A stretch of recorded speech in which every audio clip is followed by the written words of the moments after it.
నమ్మి శ్రీనివాస్ యాదవ్ బీసీ నమ్మి సోదరులకు నమస్కారం అండి. అధ్యక్షుడు నాగేశ్వరరావు గారు, రాష్ట్ర ఇన్ఛార్జ్ అటువంటి నౌకారామ గారు కమిటీలు వేయడం జరుగుతుంది. అందులో భాగంగా ఈ సమావేశాన్ని ఏర్పాటు చేయడం అనేది ఈ సమావేశానికి ఇచ్చేటటువంటి రాష్ట్ర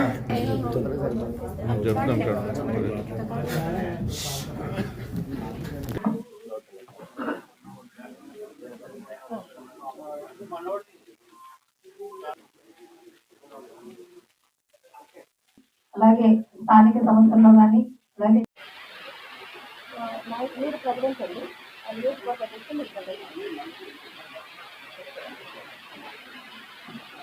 అందరికీ నమస్కారం అండి.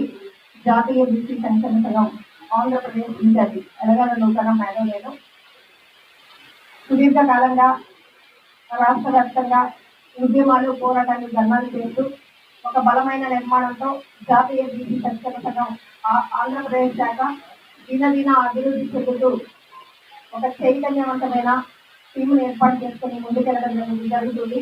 అందులో భాగంగా ఈ రోజున రాజమండ్రిలో సమావేశం ఏర్పాటు చేయడం జరిగింది.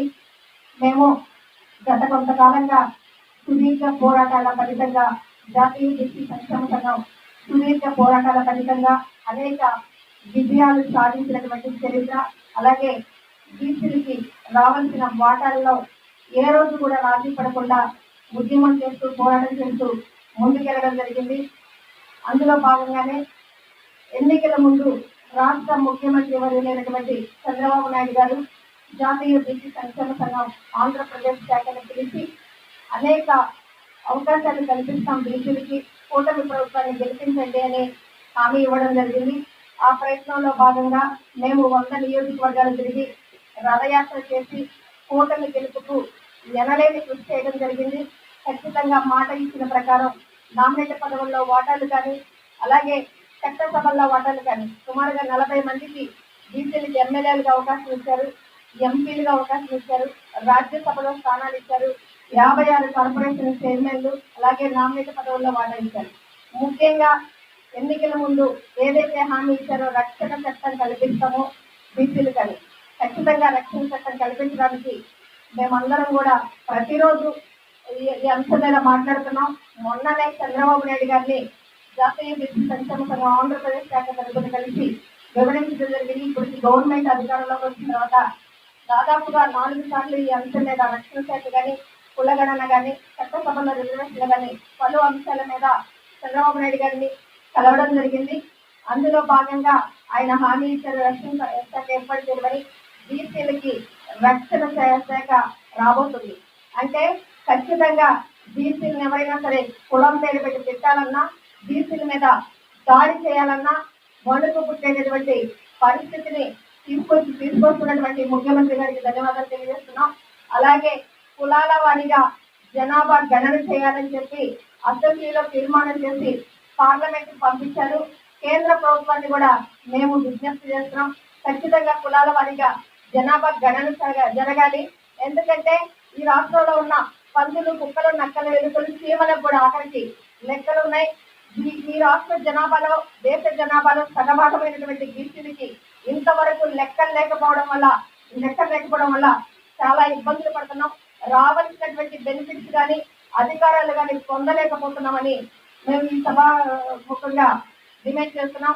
అలాగే చట్టసభల్లో బీసీలకి రిజర్వేషన్ ఖచ్చితంగా ఉండాల్సిందే. ఎందుకంటే మా జనాభా సమాచార ప్రకారం కనీసం 33% రిజర్వేషన్తో నెక్స్ట్ ఎన్నికలకు వెళ్తామని హామీ ఇవ్వడం జరిగింది నరేంద్ర మోడీ గారు.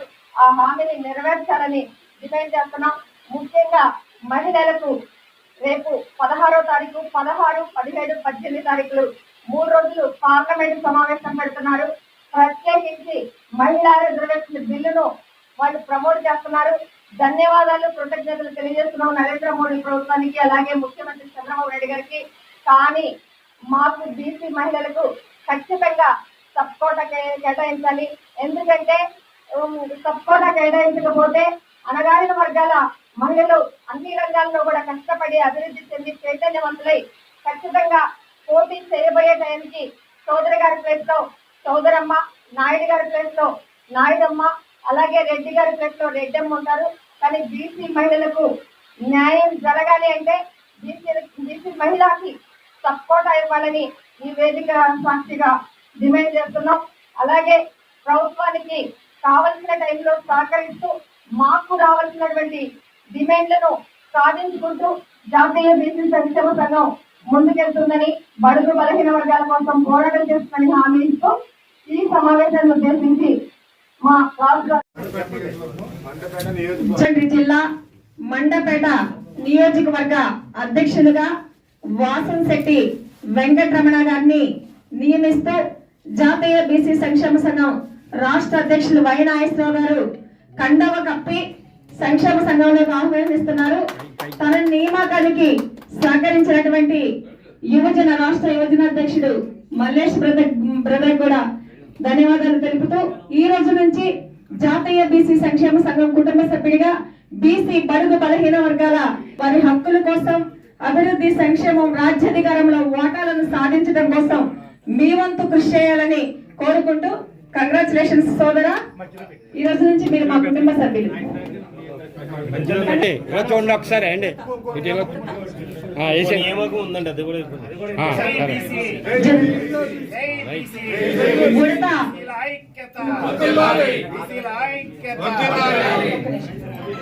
అధ్యక్షులు వై నాగేశ్వరరావు గారు నియామక పత్రాన్ని అందించడం జరుగుతుంది. యువజన విభాగం రాష్ట్ర కార్యదర్శిగా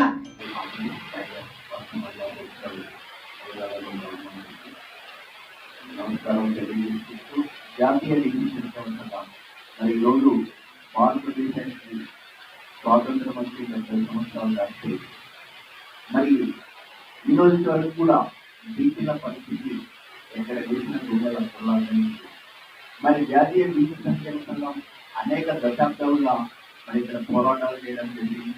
రాజకీయంగా అయితేనేమి, ఆర్థికంగా అయితేనేమి, సామాజిక పరంగా అయితేనేమి, విద్యాపరంగా అయితేనేమి అనేక సంస్కరణల్ని ఈ ప్రభుత్వాల్లో తీసుకురావడానికి ఒత్తిడి తీసుకోవడం జరిగింది.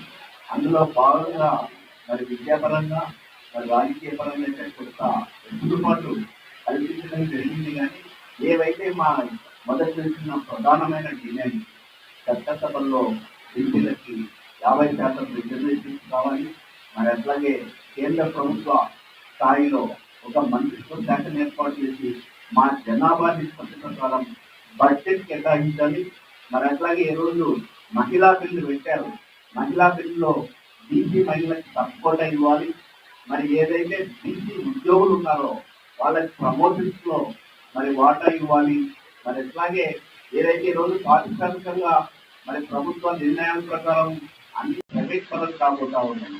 ఆ ప్రైవేట్ పరమైన దాంట్లో కూడా మరి రిజర్వేషన్ బీసీ చదువుకున్న పిల్లలకు ఇవ్వాలనే డిమాండ్స్ మొట్టమొదటి నుంచి పోరాటం చేస్తా ఉన్నాం. మరి ఎన్డీఏ ప్రభుత్వానికి కూడా నిర్ణయించుకుంటున్నాం. మరి బీసీల యొక్క మనోభావాలు దెబ్బతినకుండా మరి ఈరోజు ఆ డిమాండ్స్ పైన ఆలోచన చేయవలసిందిగా మరి గ్రామ స్థాయి నుంచి మరి ఢిల్లీ స్థాయి వరకు అనేక ఉద్యమాల రూపంలో తెలియజేసుకుంటున్నాం. ఏదైతే ఈరోజు మరి బీసీలకి మరి అట్లాగే అన్నదారిన వర్గాలకి మరి ఎన్టీ రామారావు గారు తెలుగుదేశం పార్టీని పెట్టి మరి నిన్ననే మరి మహాత్మా జ్యోతిరావు పూలే జయంతిని అధికారికంగా మరి చంద్రబాబు నాయుడు గారు ముఖ్యమంత్రి గారు ఇక్కడ ఒకటే పాదయాత్రలో ఏదైతే చెప్పాడో రక్షణ చట్టం ఇస్తానని మరి దానికోసం మరి కేంద్ర ప్రభుత్వ స్థాయిలో కూడా ఒక సమాలోచన జరపడం జరుగుతూ ఉంది. అట్లాగే 34%తో పోయినసారి వైసీపీ ప్రభుత్వం మరి 24% స్థానిక సంస్థల్లో రిజర్వేషన్స్ కల్పిస్తూ ఎన్నికలు జరపడం జరిగింది. మరి ఈసారి ఖచ్చితంగా 34%తో రిజర్వేషన్స్తో స్థానిక ఎలక్షన్స్ జరుపుతామని చెప్పడం జరుగుతూ ఉంది.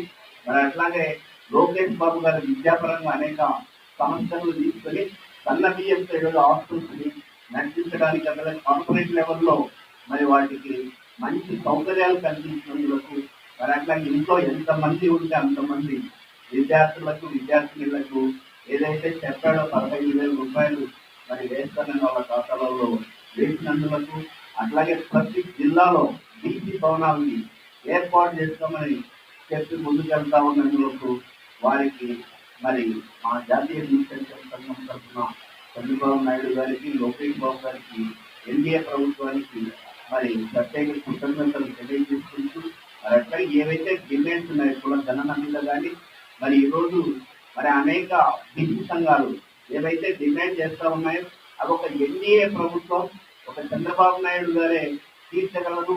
తెలుగుదేశం ప్రభుత్వంలోనే బీసీలకు న్యాయం జరుగుతుంది అనేది గత చరిత్ర చూస్తే తెలుస్తూ ఉంది.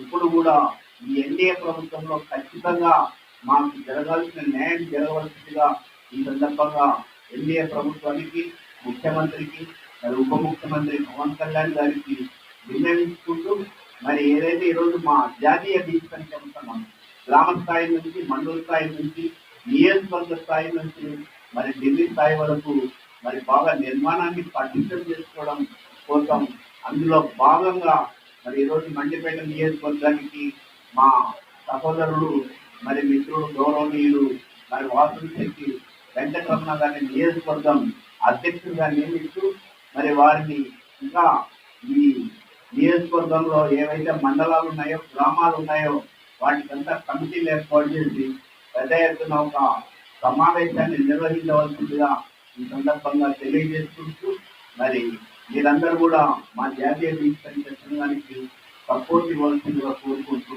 మరి మీ అందరికి మరొకసారి కృతజ్ఞతలు తెలియజేసుకుంటున్నాం. జై బీసీ. జాతీయ బీసీ సంక్షేమ సంఘం ఏ పార్టీకి అనుబంధం కాదు. జాతీయ బీసీ సంక్షేమ సంఘం మొదటి నుంచి మరి ఏవైతే బీసీల యొక్క ఎదుగుదలకు సంబంధించిన అంశాలు ఉన్నాయో వాటిని రాష్ట్ర ప్రభుత్వంతో కానీ కేంద్ర ప్రభుత్వంతో కానీ వాటిపైన అనేక జీవోలు సాధించిన మరి ఏకైక సంఘం ఏదంటే జాతీయ బీసీ సంక్షేమ సంఘం. జాతీయ బీసీ సంక్షేమ సంఘం నుంచి అనేక సంఘాలు మరి వెలిసినాయి. వారందరూ కూడా బీసీ సమస్యల కోసం పోరాటం చేస్తూ ఉన్నారు. మరి పోరాటం చేసేటప్పుడు ఒక్కటే ఎజెండా, బీసీ అభివృద్ధి, బీసీలకు రాజ్యాధికారంలో భాగస్వామ్యం, బీసీలు ఆర్థికంగా వెసులుబాటు కల్పించడం అనే అంశాలపైన మరి అన్ని సంఘాలు పోరాటం చేయడం జరుగుతాం. అనుబంధంగా చాలా మంది దీంతో విడిపోయి ఉప సంఘాలుగా ఏర్పాటు చేసుకున్నారు. వాళ్ళు 5-6 సంఘాలను ఏర్పాటు చేసుకున్నారు. వాళ్ళు కూడా ఒకటే ఎజెండా, బీసీల అభివృద్ధి కోసమే పనిచేస్తూ ఉన్నారు, బీసీ హక్కుల కోసమే పోరాటం చేస్తూ ఉన్నారు. జిల్లా మండపేట నియోజకవర్గ అధ్యక్షులుగా వాసంశెట్టి వెంకటరమణ గారిని నియమిస్తూ జాతీయ బీసీ సంక్షేమ సంఘం రాష్ట్ర అధ్యక్షులు వై నాగేశ్వరరావు గారు కండవ కప్పి సంక్షేమ సంఘంలోకి ఆహ్వానిస్తున్నారు. తన నియామకానికి సహకరించినటువంటి రాష్ట్ర యువజన అధ్యక్షుడు మల్లేష్ బ్రదర్ కూడా ధన్యవాదాలు తెలుపుతూ ఈ రోజు నుంచి జాతీయ బీసీ సంక్షేమ సంఘం కుటుంబ సభ్యుడిగా బీసీ బడుగు బలహీన వర్గాల వారి హక్కుల కోసం, అభివృద్ధి, సంక్షేమం, రాజ్యాధికారంలో వాటాలను సాధించడం కోసం మీ వంతు కృషి చేయాలని కోరుకుంటూ కంగ్రాచులేషన్స్ సోదరా. ఈ రోజు నుంచి మీరు మా కుటుంబ సభ్యులు. చూడండి ఒకసారి అండి, ఉందండి అది కూడా.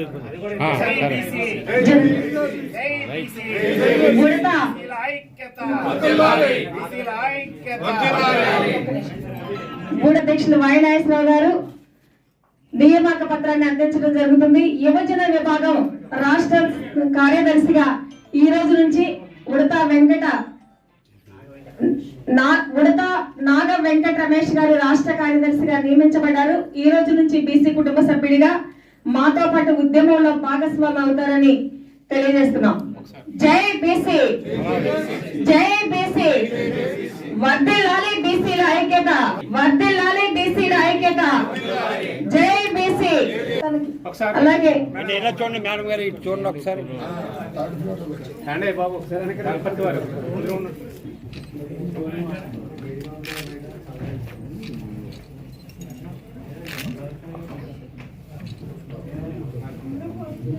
అలాగే రాబోయే కాలంలో అన్ని జిల్లాల్లో అధ్యక్షుని నియమిస్తూ ఆగస్టు నెలలో భారీ బీసీ గర్జన ఏర్పాటు చేయబోతా ఉన్నాం.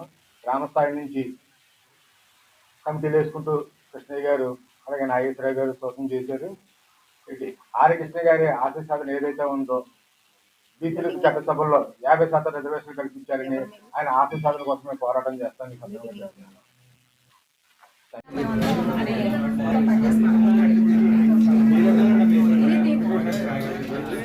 నేను కూడా వస్తాను. ఓకే వస్తాను. ఓకే ఇది అయిపోయి చెప్తాను. ఇది ఒకటి కంగ్రాచులేషన్స్.